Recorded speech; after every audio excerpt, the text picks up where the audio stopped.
All right, in just over a month, we've got UFC 310 going down in Las Vegas, Nevada. The last fight card of the year, and certainly on paper, it was a tremendous pay-per-view. It still is, but it has been dealt a bit of a blow. As you've probably seen by now, Belal Muhammad has dropped out of the fight. He had a bone infection in his little toe, so they've had to cut it open. It looks kind of disgusting. They've stitched it back up, so he's out of the fight. Now, a lot of people obviously like to talk crap online. Of course, he's going up against Shavkat Rakhmonov, a man that's 18-0. All finishes. The man's incredible in every aspect of mixed martial arts. But this isn't Belal Muhammad faking it. This isn't him trying to get out of avoiding Shavkat. The man got injured. That's clear to see. He had to have a medical procedure and he's going to be back. Now, I would say keep the fight and do it in February, March, whenever that case may be. Belal Muhammad's going to be out for about 6 weeks, okay? And then he'll be back. He'll be back to training and he'll be back competing in the octagon and defending his belt for the first time. So the big question is, who's going to step in and who's going to replace him? There was a lot of talk about Alex Pereira. Alex Pereira, is he the guy? Because he could step in on short notice, save the day once again. Of course, Alex Pereira's made a habit of doing that. And that's why we all love this guy. He'll drop what he's doing on the other side of the world in Australia, fly back over to America, jump in an octagon and knock people out on a moment's notice. That's why he's one of the biggest stars in the sport. That's why he's a dominant force of nature, the light heavyweight champion of the world, and earning a ridiculous amount of money every single time that he does it. Now, when Topuria beat Max Holloway, there was talk of, well, Topuria now is probably the fighter of the year because, and by the way, we're going to talk about who I think should step in and replace Shavkat if Shavkat stays on the card in a second. But there was talk about Topuria being the fighter of the year because the 2 wins that he had, they were better than the 3 wins that Pereira had. I'm telling you now, if Pereira, some way, does jump on this card and fight Magomed Ankalaev, win or lose, you've got to give fighter of the year to Alex Pereira. 4 fights, and as I say, if he was to lose as well, because fighting,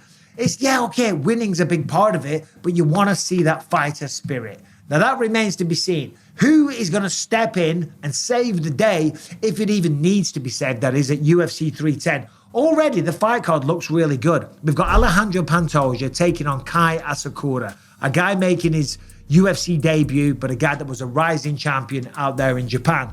We got Cyril Gane fighting Alexander Volkov. We got Vicente Luque versus Nick Diaz. Movsar Evloev taking on Aljamain Sterling. Randy Brown taking on Brian Battle. Clay Guida, Chase Hooper. Anthony Lionheart Smith taking on Dominic Reyes. And the list goes on. So it's a tremendous fight card. But what should happen? Well, there's a lot of people calling for interim title fights. There's people online saying, listen, let's do Kamaru Usman versus Jack Della Maddalena and let's throw an interim title fight on there. There's absolutely no need for that. Look, listen, if they do that, tremendous, but that wouldn't be my option. The reality is injuries happen in this sport and Belal's going to be back soon. It's not like what happened with John Jones, where he tore his pec, where he's going to be out for a year. He's going to be out, he's going to be off the mats for about 6 weeks in total. You know, and before you know it, he'll be back to business and back fighting in the octagon. So there's no need for a interim strap. However, if they did, I'm sure Belal wouldn't care. Belal wouldn't care, just like I didn't care. When I was competing, when I was the champ, sorry to bring it up, they wanted me to fight, I think it was Yoel Romero or Robert Whittaker, one of them, I forget. I was in Thailand and I needed knee surgery. Of course, I now have 2 total knee replacements, but at the time I needed knee surgery. And I shot Dana a screenshot of my leg, a photo, and it was swollen like this. And he said, oh, right, wow. Obviously, you can't fight. We're going to have to do an interim title. And I said, yeah, absolutely. It doesn't matter to me. It just makes our fight, whoever it is, Yoel or Whittaker, down the line, an even bigger fight. So as I say, Belal Muhammad doesn't care. Doesn't care what one little bit, whichever way you slice it. So when we look at the rankings, who could realistically step in? Well, he's right there. He's at the top of the list. The one, the only, the former welterweight champion of the world, Leon Rocky Edwards. Seems like everyone's forgetting about Leon. You got to remember, this man knocked out Kamaru Usman, a man that went toe-to-toe with Shavkat Rakhmonov, moving up a weight class on very short notice, and arguably, according to some people, beat him. Leon beat him twice, and yes, he had a bad night at the office, whichever way you want to slice it. He was beaten fair and square by Belal Muhammad. But for Leon Edwards, this does everything. You beat Shavkat Rakhmonov, you are the man. You step up, you are the man. You beat this man that's finishing everybody.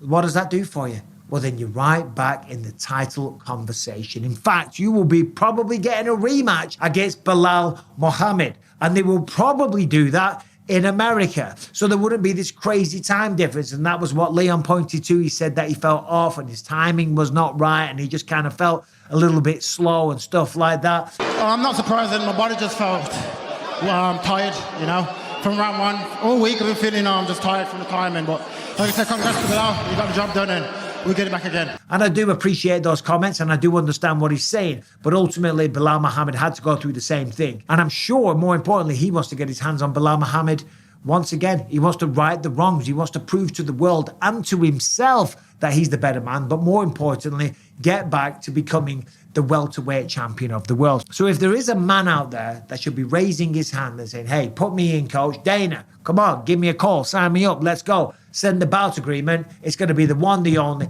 Birmingham's finest, Leon Rocky Edwards. So much to gain, but of course at the same time, so much to lose. If he was to lose to Shavkat, of course, that would now be 2 losses in a row. And one could argue that Leon's got to be careful. He's got to be strategic. He's got to be very, very businesslike with his next move. You just lost the belt, okay? Last thing you want to do is start going on a losing streak. And of course, Shavkat Rakhmonov is not an easy fight for anybody. But guess what? That's the fight game. With great risk, there is great reward. However, having said all of that, it's probably too short notice for Leon Edwards. We're currently in November. The fight's a month away, so I don't know what they're going to do. I mean, who else is there? I mean, you look at the number 2 ranked guy. That's the one and only Nigerian nightmare, Kamaru Usman. This man's name is still hot property, and he's still the number 2 ranked welterweight on the planet. Shavkat versus Usman. All of a sudden, Usman at 37 years old, when people thought he was done, he goes up against Belal Muhammad. Tell me you don't want to see that fight, and tell me you wouldn't want to see an incredible way for Kamaru Usman to end his career. That would be incredible. But of course, that sounds like a fairy tale. And sadly, the fight game is not full of fairy tales. The fight game is a tough, vicious world. They chew you up, you spit you out, and then you're sitting there doing YouTube videos recovering from neck surgery. But I wouldn't change a goddamn thing. What do you think they're going to do? Who is the fighter that you think could step in? Do you think they even need another fight? Because the fight card itself is pretty good. Pantoja versus Kaya Sakura is great. Cyril Gane, Volkov, Vicente Luque, Nick Diaz, Anthony Smith, Dominic Reyes, Michael Chiesa is on there. Probably does need another fight. So far, there's only 10 fights announced on there, according to Wikipedia that I'm looking at.